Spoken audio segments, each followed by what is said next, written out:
Começa agora pela Catedral FM, Vox Populi Social. Boa noite para você que está na sintonia da Rádio Catedral, a sintonia da felicidade. Estamos começando mais um programa Vox Populi Social, trazendo para você mais um tema social que é tratado pela nossa arquidiocese, não é? Esse cuidado especial que a gente tem pela pessoa, que não é só no campo da espiritualidade, mas toda a pessoa, né? Seja no campo espiritual, seja no campo emocional, também no campo social, não é? E a Arquidiocese do Rio de Janeiro tem vários trabalhos que são desenvolvidos, não é, para atender as pessoas que mais precisam. E é disso que nós falamos aqui sempre no nosso programa. Por isso, hoje o nosso tema também é muito especial, né? Que é sobre a pastoral de favelas aqui da nossa arquidiocese. Uma pastoral que já tem 42 anos, ou seja, já está alicerçada, não é? Já passou da fase da infância, da adolescência, agora está na fase adulta, madura, vamos dizer assim, e que realiza, assim, muitos trabalhos aqui no Rio de Janeiro, não é? Olhando, tendo esse olhar muito especial para aquele que precisa ter voz e vez. Por isso é com muita alegria que eu recebo aqui a equipe da Pastoral de Favelas. Eu quero começar cumprimentando o coordenador, Monsenhor Luiz Antônio. Seja muito bem-vindo, sua bênção. Deus te abençoe, boa noite a todos os ouvintes. É uma alegria estarmos juntos mais uma vez através da nossa Rádio Catedral. E é bonito a gente dizer, Monsenhor Luiz está desde praticamente do início da Pastoral de Favelas, né? Ele dizia assim para a gente que começou como seminarista, né, padre? Fazia estágio pastoral. Olha. Na Pastoral de Favelas por volta do ano 80 e fui ordenado em 82. O senhor se identificou nesta ação, né? A gente pode dizer assim? É a vida da gente, né? E as origens também da gente, porque a minha família é uma família simples e pobre, e é claro que minha família, outras famílias mais pobres do que a minha, do que meu pai e minha mãe, existiam na época, né? Mas eu me identifiquei em razão disso, e também o Evangelho nos diz que devemos estar servindo aos mais necessitados. Uhum. Aqui comigo também está a advogada da pastoral, Eliane Oliveira. Seja muito bem-vindo, boa noite. Boa noite a todos da mesa, boa noite os nossos ouvintes. É um prazer estar aqui novamente falando um pouquinho sobre a Pastoral de Favelas. E aí você tem essa missão de fazer com que o trabalho realizado dentro dessa pastoral, né, Eliane, possa ser consolidado através do seu trabalho específico. É verdade. Eu, como advogada, né, eu acho que nesses processos todos que a gente tem no Rio de Janeiro de remoções forçadas, né, a presença assim, de uma advogada apoiando esses moradores das nossas comunidades, dando orientação jurídica, né, de todo o processo e como se defender, é muito importante. Sim, sim. E também aqui comigo, Maiara Melo, agente do Vicariato Suburbano. Seja muito bem-vindo, boa noite. Obrigada, boa noite, Fátima, boa noite a todos os ouvintes. Você é mascote do grupo? Acho que sim. Eu estou na pastoral há 3 anos, eu sou a mais nova e a mais recente integrante. Que bom, seja muito bem-vinda, viu? Também a José Jales, ela também é agente do Vicariato Leopoldina. Seja muito bem-vinda, boa noite. Boa noite, Fátima, e boa noite a todos. Eu tenho 23 anos que trabalho nessa pastoral. Já trabalhamos mais. Hoje a demanda está mais, eu acho, mais leve. Porque eu já trabalhei muito apoiando o povo nas emoções. E hoje, graças a Deus, no meu vicariato não teve remoções. Olha! Há muito tempo, né, padre? Graças a Deus, né, Agora, padre? a gente trabalha Só ameaças, né? Hã? Só algumas ameaças, né? Ameaças a gente tem muita. Mas aí a gente conjunto com a doutora Eliane e a Defensoria Pública, a gente consegue conciliar e levar as pessoas para melhores momentos. Uhum. Que bom, seja muito bem-vinda. Com certeza a senhora tem também muito a partilhar aqui conosco, falando um pouquinho da sua experiência trabalhando nessa pastoral. Também aqui com a gente a Lúcia Cerqueira, ela é agente de Jacarepaguá. Seja muito bem-vinda, boa noite. Boa noite, Fátima, boa noite à mesa, boa noite aos ouvintes. Estamos aí, né, uns 20 e pouquinhos anos já na pastoral, já também caminhando. Já diferente da Zefa, o meu vicariato está sempre... Tem bastante trabalho. Tá Glória, sempre né? nativo, o povo não esquece Jacarepaguá. É, né? Também aqui, só para a gente lembrar, existem outros agentes que compõem aqui o grupo da Pastoral de Favelas, que é o Luiz Severino. Ele é agente do Vicariato Oeste Santa Cruz, a Célia Fernandes, do Vicariato Norte, e também a Maria da Paz, do Vicariato Sul. Ou seja, a Pastoral de Favelas está contemplada em todos os vicariatos da nossa arquidiocese, não é isso, padre? Isso mesmo. Embora no vicariato do centro não existe, mas a gente sempre dá também assistência, há sempre a presença dos agentes mais próximos. Certo. Eu conversava aqui com o padre antes da gente começar o programa, que o padre me deu a oportunidade de ler o livro que foi feito em celebração dos 40 anos, não é, da Pastoral de Favelas. Esse ano a Pastoral completa 42 anos, no mês de outubro, se não me falha a memória, é isso, né? No mês de outubro, 42 anos. E foi um resgate histórico muito bonito que o senhor fez nesse livro, não é? Vamos dizer assim, o primeiro passo que se deu para pensar nesta pastoral foi através de um acontecimento no Vidigal. Não foi isso? Queria que o senhor pudesse falar um pouquinho para os nossos ouvintes. Se não foi, também pode discordar de mim, não tem problema não. Exatamente. Em 1977, a comunidade, a favela do Vidigal, foi ameaçada por uma ação de despejo em razão do solo que não era bom para eles morarem e poderia acontecer um desabamento. Naquela época existia na igreja próxima, em Copacabana, no Morro dos Cabritos, o padre José Ítalo, que ali fazia um ótimo papel, um ótimo trabalho. Ele morava em Copacabana, na igreja Santa Cruz, em Copacabana, mas dava assistência à favela dos Morros dos Cabritos. E o trabalho dele era o juntar os técnicos, os engenheiros, advogados, topógrafos, para subir o Morro dos Cabritos e ali dar o saneamento básico àquela comunidade. Nisso chamou a atenção da diocese e chamou a atenção dos moradores da área. Essas mesmas pessoas procuraram o padre Ítalo pedindo ajuda pelo processo que estava sendo iniciado.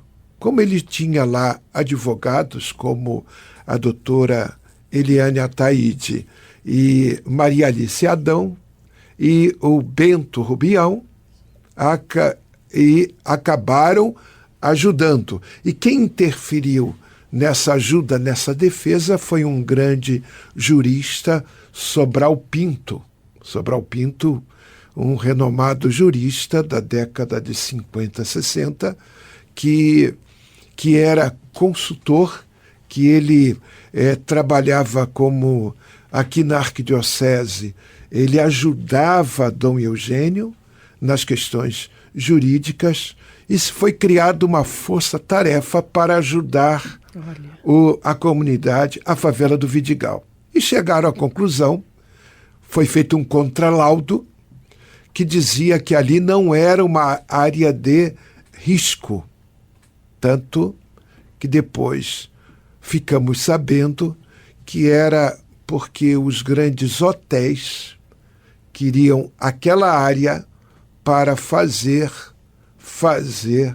aquele hotel que está lá dentro quase da água, né?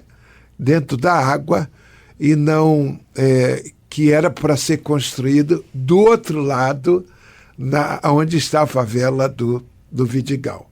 Né? Se a gente passar por lá agora, nós vamos perceber exatamente, na entrada do Vidigal que este hotel está, na direção da entrada do Vidigal. E aí a gente percebe, né, essas duas cidades, a cidade partida, que ali é literalmente atravessar a rua, né? De um Atravessar. lado a comunidade, a favela, do outro lado, como o senhor está dizendo aí, esse hotel. Esse hotel.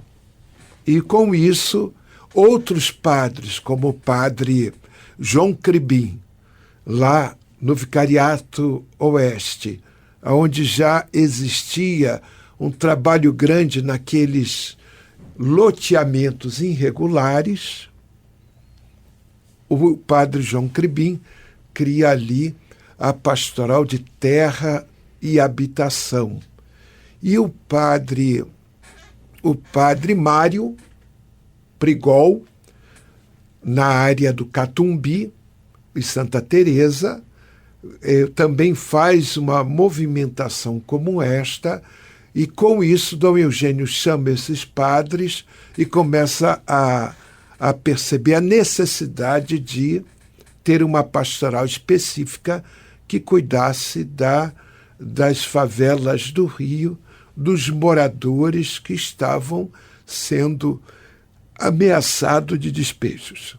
Sim. É bom a gente lembrar que o surgimento das favelas é um processo desordenado mesmo que vai acontecendo na cidade em função das pessoas que vão vindo para a capital, né? Que vai vindo para o centro.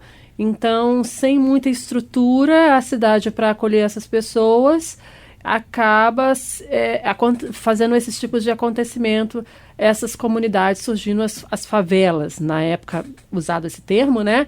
Surgindo, não é mais ou menos assim? Houve também uma guerra, o senhor fala aqui, né? E também trouxe bastante as pessoas também para o Rio de Janeiro. A primeira favela a gente sabe bem no Rio de Janeiro, que é ali a favela da Providência, mas que foi crescendo também em outros lugares, né? No Rio de Janeiro, na história do Rio, em 1882, aí Guerra dos Canudos, e que os soldados foram convidados a guerrear lá em Pernambuco, né? E com a promessa de que ao voltarem receberiam suas casas e seus salários. E na volta não conseguiram isso. Foram morar debaixo de umas plantas no Morro da Providência, essa planta chamada favela, e ali começou o primeiro movimento, a primeira favela do Rio de Janeiro. Por volta de 910, vamos colocar aí 888, tem a libertação dos escravos, aqueles escravos que moravam nas senzalas. Houve a libertação, eles tinham que sair da fazenda e foram ocupando os morros do centro da cidade, né? Porque tudo existia. O que se existia da cidade do Rio de Janeiro? O porto, e ao redor do porto a cidade foi feita. Sim. E existiam pequenas moradias e as fazendas aonde os escravos ficavam. Ali, com a libertação, os senhores não queriam ficar mais com os escravos nos seus territórios. E eles vão procurar onde morar e vão ocupando os morros. Em 1910, acontece a famosa reforma de Pereira Passos, que abre aí a altura da rua, da Avenida Rio Branco, depois a Presidente Vargas, e as pessoas que moravam nos casarões nesses dois locais foram jogados um pouco para os morros e depois sai até onde está o Morro do Telégrafo, a estação primeira de Mangueira, Estação Primeira de Mangueira, o povo está aonde está o trabalho. Aonde está o trabalho, o povo está. E como não tem aonde, eles vão tentar morar nos lugares mais próximos do local de trabalho. A linha férrea vai crescendo, vai aumentando. São Cristóvão, as favelas normalmente elas vão crescendo em torno dessas grandes vias, já que antes não existiam conjuntos habitacionais ou eram mais casarões, né? A Tijuca tem casarões antigos, né? Mas que os pobres moravam sempre nos morros da Tijuca, né?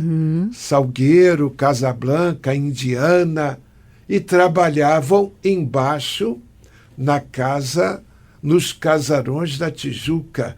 Assim também Copacabana, então todas as outras comunidades surgiram assim. Até que a década de 50 surge, finalzinho de 50, aparece o governador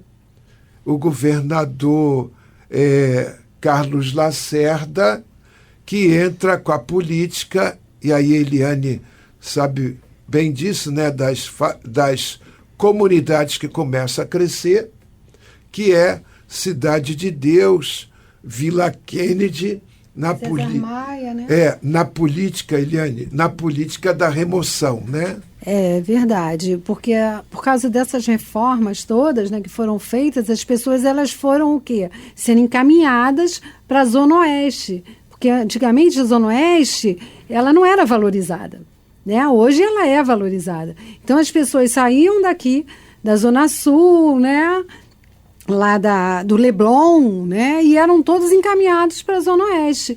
Porque eles não queriam os pobres perto dos ricos, né? Não tinha espaço para eles, apesar deles trabalharem e construírem essa cidade. Então, essa reforma, como o padre Luiz falou, de Pereira Passos, que começou em 1903, mudou toda a estrutura do Rio de Janeiro, né? Tirando as pessoas de perto do seu local de trabalho e colocando para as áreas mais afastadas, que hoje são valorizadas e que também estão sendo removidos. Sim. De lá, da parte da Zona Oeste. E aí, contando um pouquinho dessa história para você entender como começa, então, o trabalho, né? Mais para frente se chama Pastoral de Favelas, né? Depois dessa experiência vivida no Vidigal, dessa força-tarefa que o senhor falou que aconteceu ali no Vidigal, vê então a necessidade de realmente dar uma atenção especial, ter uma mão estendida da igreja para ajudar também a essas pessoas que precisam de moradia, porque está na Constituição, né, saneamento básico, escolaridade, enfim, trabalho. Todo ser humano, todo brasileiro, né, tem esse direito, né, padre? Está na nossa Constituição, e é nesse sentido que a pastoral vem hoje efetivando o seu trabalho. Quem casa quer casa. A moradia é um direito sagrado. E a moradia, nós não pensamos moradia como 4 paredes. Nós pensamos a moradia como vida. Quando você constitui uma família e mora naquela casa, a história da sua família está muito ligada àquela casa. E a casa, você cria relações com os vizinhos. E muitas vezes os vizinhos são mais do que vizinhos, são parentes. São famílias, exato. Quem cuida da gente, quando a gente passa mal, a primeira pessoa a socorrer a gente nem sempre é o parente da gente.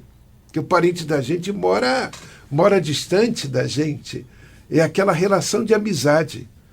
E quantas vezes, né, a gente escolhe, ou vocês escolhem, os vizinhos para serem padrinhos de casamento, padrinhos de batismo, padrinhos de crisma, porque esses laços não são só laços de vizinhança, mas são laços afetivos, né?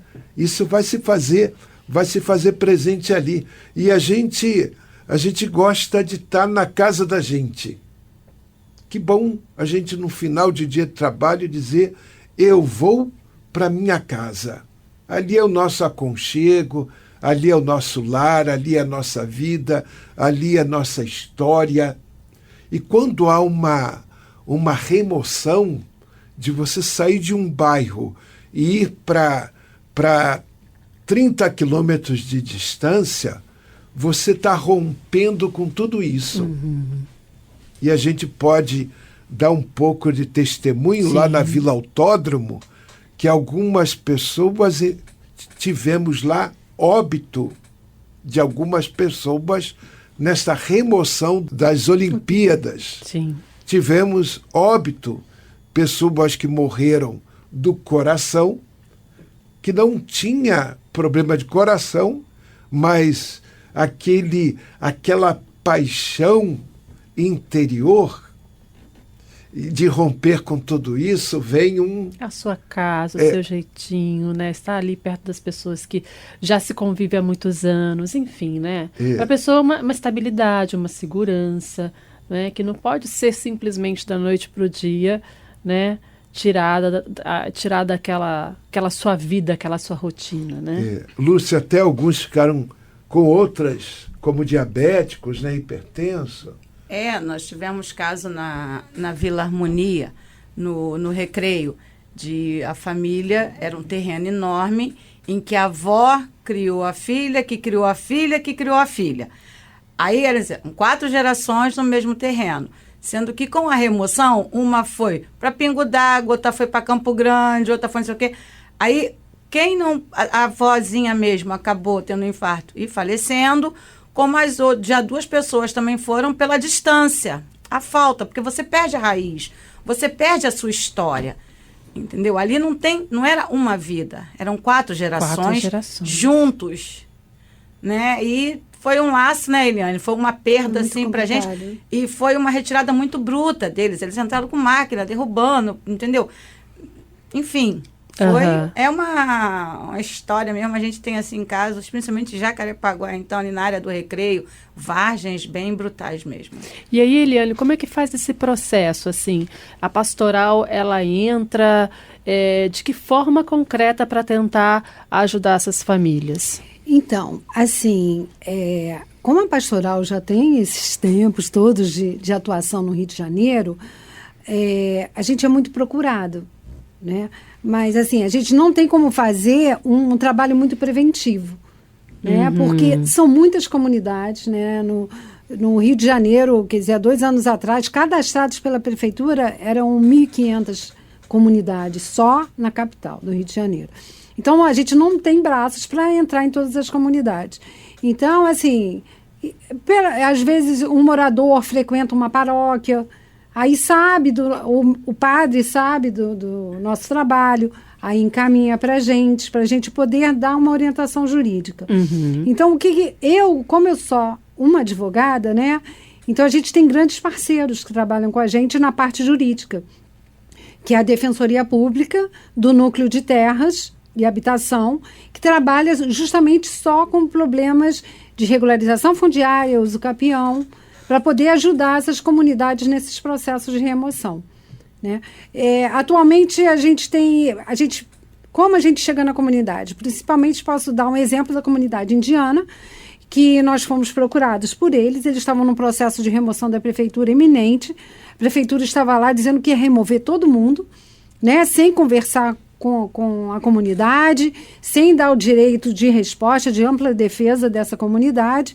Então, nós chegamos lá, reunimos todos os moradores, orientando a ele que juridicamente eles têm direito de defesa e que eles não precisariam sair da casa deles sem direito a nada, né? Então, fizemos essa reunião e, posteriormente, levamos a Defensoria Pública para ingressar com uma ação de regularização fundiária para se defender do processo de remoção e regularizar a comunidade, né? Então, hoje, eles são muito agradecidos a gente, porque eles não conseguiram ser removidos, graças a Deus, né? Estão lá até hoje, na luta ainda, porque Uma parte da comunidade até quis ir para o Acosmos, para outros, estão arrependidos, inclusive alguns já voltaram, porque eles são removidos para locais sem nenhuma infraestrutura, não tem trabalho. O primeiro andar, que é reservado para idosos e pessoas com deficiência, eles alagam todos, fica tudo alagado. Então, quer dizer, a prefeitura ela acaba dando uma alternativa, mas sem políticas públicas certas e corretas para eles, né? Se eles moram aqui, trabalham aqui, como é que eles podem ser removidos para mais de 30, 40 quilômetros do trabalho? Né? E as escolas das crianças, tudo transporte isso. Público para poder eles chegarem no destino, né? Enfim. Isso. Então, assim, é uma a gente infraestrutura de fato. Fazer um certo trabalho nessas comunidades, né?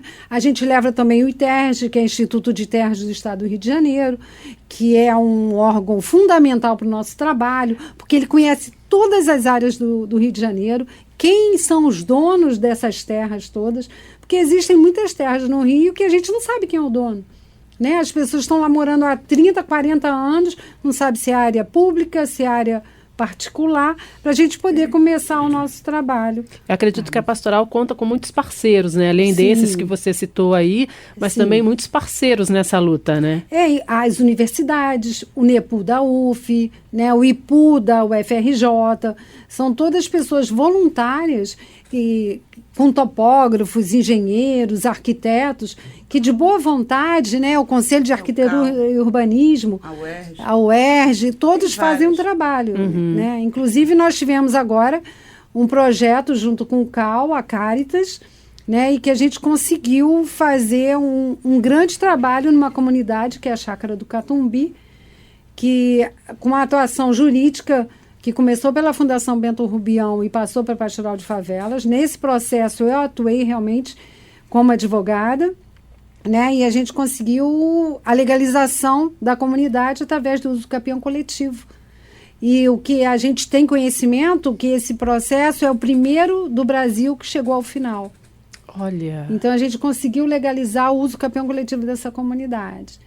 E junto com, a partir daí que a gente conseguiu esse título de propriedade com registro no RGI, a gente fez uma parceria com o Conselho de Arquitetura e Urbanismo para dar prosseguimento a toda a formação e estrutura desse condomínio que, após o uso do capião coletivo, é formado na comunidade. Então, a comunidade, além de ter o título de propriedade, ela vai ter um condomínio chamado condomínio especial, para regularizar toda a situação deles de moradia, de convívio único.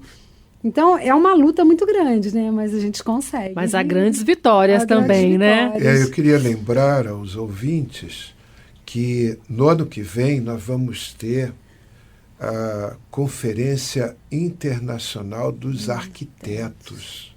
Uma conferência mundial que vai ter aqui.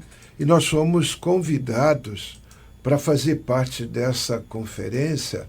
Ainda estamos nos últimos detalhes, apresentando essa primeira ação de uso capião coletivo, que não existe no Brasil e que nós conseguimos fazer.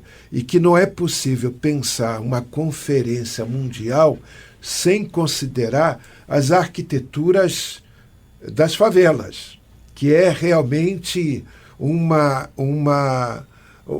desafio para todo quanto é tipo de engenharia, porque eles conseguem fazer um tipo de cálculo que não é tão fácil de entender para quem é calculista, mas que as coisas funcionam através da experiência do povo que mora na favela, e eles são os construtores dessa cidade.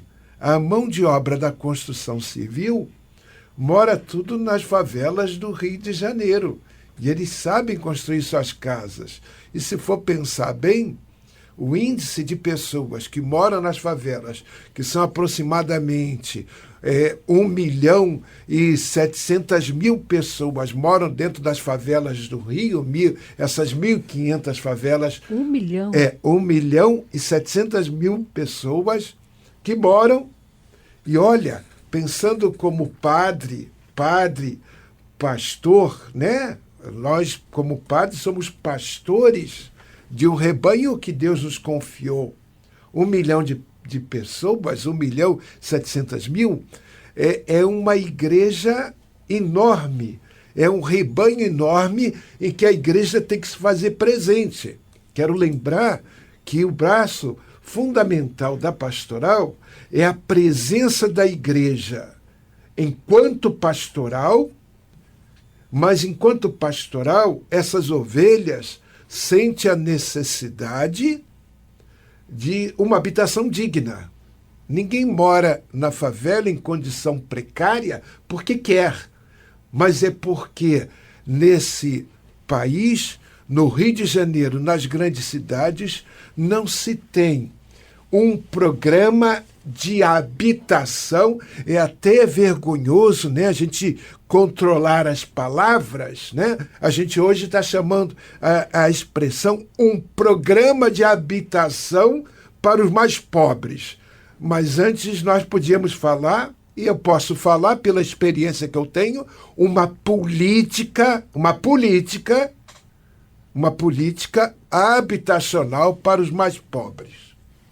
Tá? Então, quem não gosta da palavra política, uso a expressão um programa de habitação para os pobres. Mas isso não é só do governo de hoje, mas de todos os governantes desse país. Se não precisasse de ninguém vir para aqui, para a grande cidade, se o interior do Rio de Janeiro suprisse a necessidade de trabalho, a habitação, a alimentação, que é o direito, parágrafo 6º da Constituição, todo ser humano tem direito a uma vida digna, que é moradia, educação, lazer, né, saúde, que é completo, né? Sim. E isso baseia muito nos princípios mesmo da igreja, né? Que nós temos, né? A doutrina social da igreja são os grandes princípios, né, da dignidade da pessoa humana, que também é um direito constitucional, mas é um direito pela doutrina social da igreja, a primazia do bem comum, né? Nós temos vários princípios da doutrina que estão ligados direto ao nosso trabalho da pastoral de favelas também, né? Então, assim, a primazia do trabalho sobre o capital, a primazia da destinação universal dos bens sobre a apropriação individual, que sempre a gente tem que ver os coletivos, né? O princípio da solidariedade. Sim. Então, nós estamos, a pastoral de favelas, ela está ligada inteiramente nos princípios da doutrina social da igreja. Deixa eu lembrar uma frase do Papa Francisco na favela da Varginha, que ele diz: peço licença a vocês, cariocas, povo brasileiro, porque vocês têm o hábito de dizer, põe mais água no feijão, mas eu quero dizer também para vocês que eu não tenho ouro e nem prata, mas o que eu tenho, o meu tesouro, eu quero trazer para vocês, que é Jesus Cristo.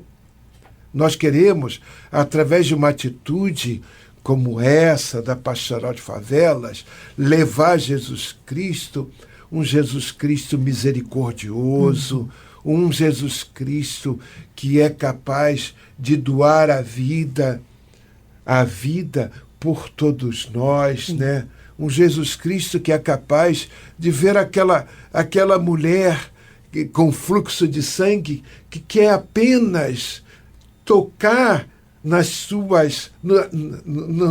suas vestes. E quando toca, Jesus pergunta: quem foi que me tocou? Né? Então a gente tem que ter essa sensibilidade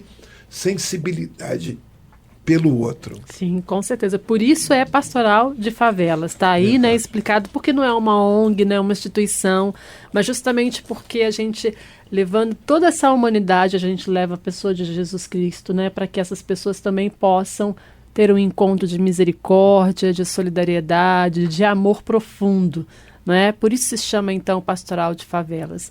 Aqui, eu nem vou para o intervalo, já estou indo direto já.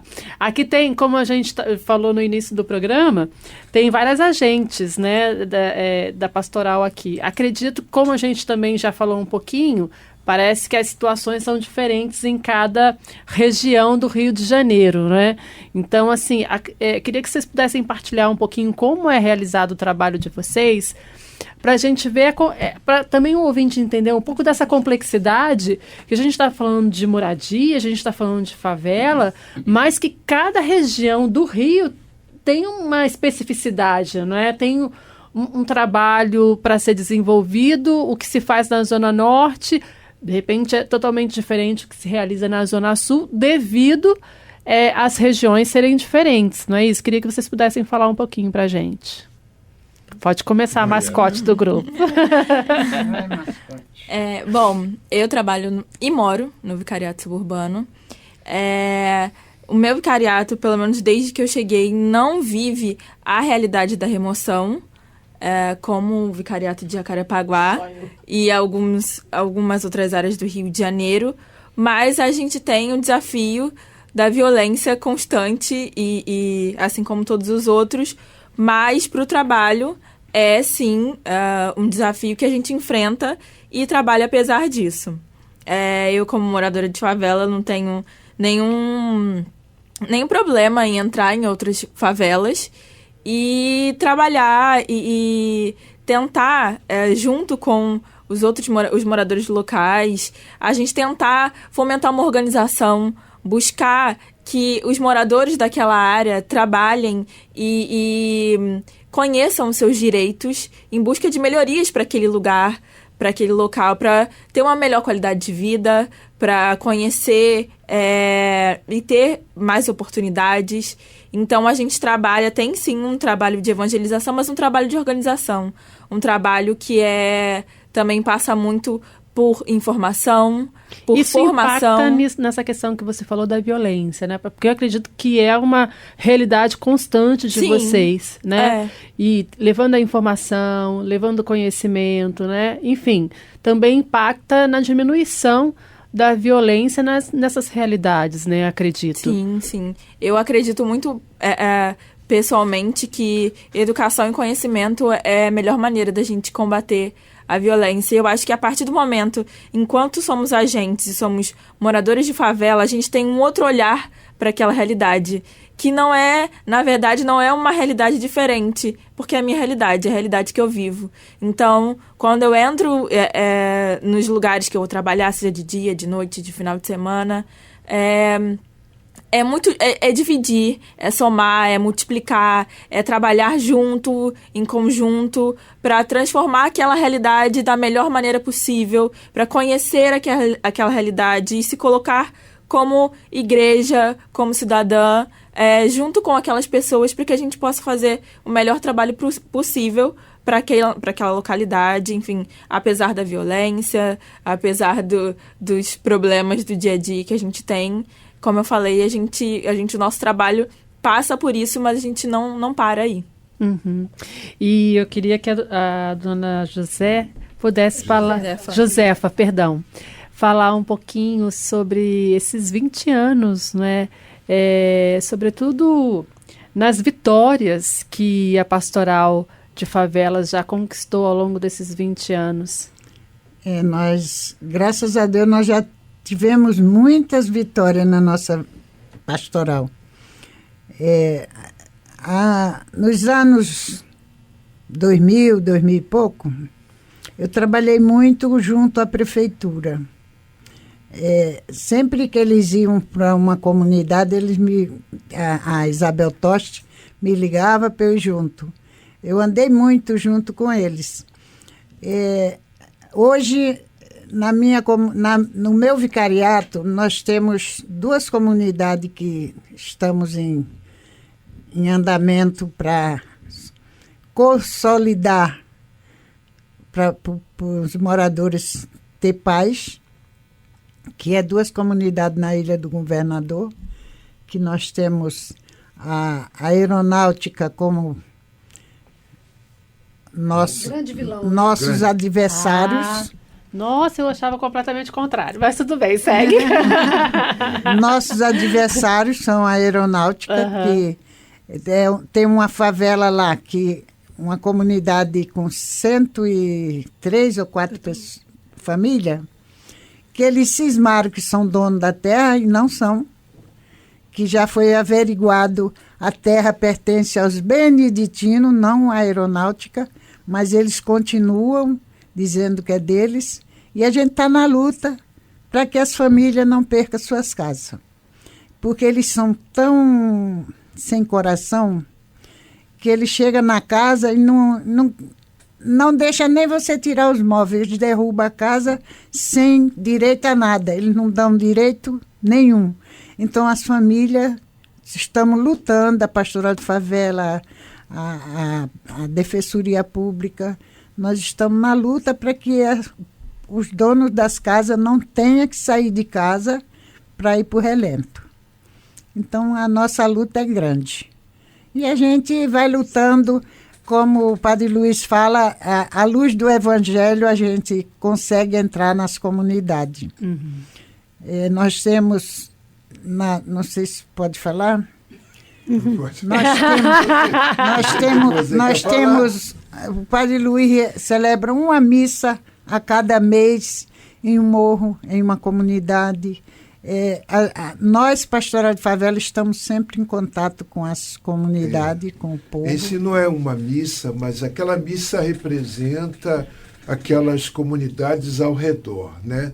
Mas a gente, todo dia, toda hora, estamos celebrando numa favela do Rio, né? Eu chamo a atenção aqui dos ouvintes que muitos padres dessa arquidiocese se dedicam a esse trabalho, né? E a gente queria... Até porque nós temos várias comunidades e paróquias dentro das favelas, né, padre? Quero lembrar aqui Dom Eugênio, que na época que começamos a Pastoral de Favelas, ele dizia e afirmava e queria que em cada favela do Rio de Janeiro existisse um local para celebração. Olha. Então foram criados as capelas, às vezes um centro comunitário, uma creche, e chamava a atenção de nós padres que ele mesmo autorizava tirar uma missa dominical da matriz, mas não deixasse de celebrar a missa dominical na favela. Por que isso? Às vezes eu tenho lá eu moro, a minha paróquia é o Jardim América, e às vezes um padre chega para me ajudar e não entende por que um local tão próximo tem que ter missa lá num outro horário, na missa na favela. Por que o pessoal da favela não vem até a matriz? Mas quando a gente atravessa uma rua, a gente descobre que depois daquela rua tem pessoas completamente diferentes umas das outras. Eu peço sempre a esses padres que estão comigo que confesse as crianças das favelas e confesse as crianças da matriz. Aí ele começa a entender como é que aquele povo é diferente. Porque quem mora na favela, Maiara pode nos ajudar muito, né? Tem muitos desafios, né? O jovem, Maiara é uma jovem, né? Sabe que os jovens da favela têm desafios enormes para manter a sua vida cristã, e um jovem do asfalto tem menos desafios. Tem desafios, mas não tão grandes. E no mesmo bairro, né? Sim. É assim, Maiara? Com certeza. Como eu falava, a violência para quem é morador de uma favela, seja de qualquer faixa etária, é uma realidade constante. Mas posso falar, enquanto jovem, que a violência em si não é só o principal desafio. Eu acho que o principal desafio para o jovem de uma favela é transpor aquela realidade, aquele horizonte, enxergar diferente de quem mora em outros bairros, outras realidades, quando você mora numa favela, parece que ali é o seu mundo e todo mundo, e a sociedade como um todo te coloca ali. Então, ali você tem que crescer, viver e ficar ali até morrer. Então, é um desafio de transpor aqueles muros, aqueles horizontes e de buscar oportunidades que não te são oferecidas.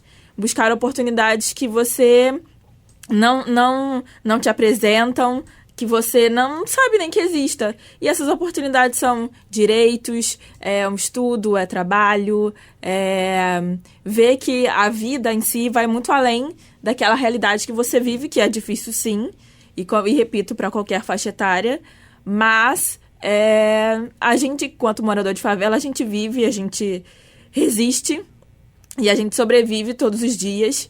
A favela em si é muito mais do que a violência, e isso posso atestar, e acho que todo mundo aqui concorda. Isso é só um desafio, mas somos muito maiores e melhores do que isso. Tem muita gente, muito trabalho, muita gente honesta, e a maioria de todas as favelas. Mas a gente sabe, a gente aprendeu meio que forçadamente, não sei se a gente aprendeu propriamente, mas lidar com essas questões e transpor esses desafios todos os dias. Olha, eu quero agradecer muito. Quer falar rapidinho, dona Josefa? Eu queria falar que eu sou do Complexo da Maré, que é uma da realidade também muito perigosa, mas eu vejo assim, a Nova Holanda tem tanta coisa boa para ensinar dentro da favela que é muito bonito de ver. Tudo que você imaginar de aprendizado dentro da Nova Holanda tem. E é um complexo perigosíssimo. Mas a gente convive, dá para viver. E com esses testemunhos tão bonitos, a gente vê quanta coisa linda tem nessas favelas, né, nas comunidades, e que tem aí também um olhar, a atenção, a mão também da Arquidiocese, através da pastoral, fazendo esse trabalho tão bonito dentro das favelas. Eu quero muito agradecer a presença de vocês aqui. Eu nem fui para intervalo nenhum, fui direto, mas a gente vai ter que encerrar, porque a gente tem agora a Voz do Brasil, precisa entrar no ar, mas com certeza quero muito que vocês venham aqui de novo, porque existem muitos outros pontos que eu quero poder conversar com vocês, que com certeza também vai ser de esclarecimento para os nossos ouvintes, e que é muito importante que a gente esteja trazendo também aqui para a realidade da Rádio Catedral, para que todos os nossos ouvintes possam conhecer, tá bom?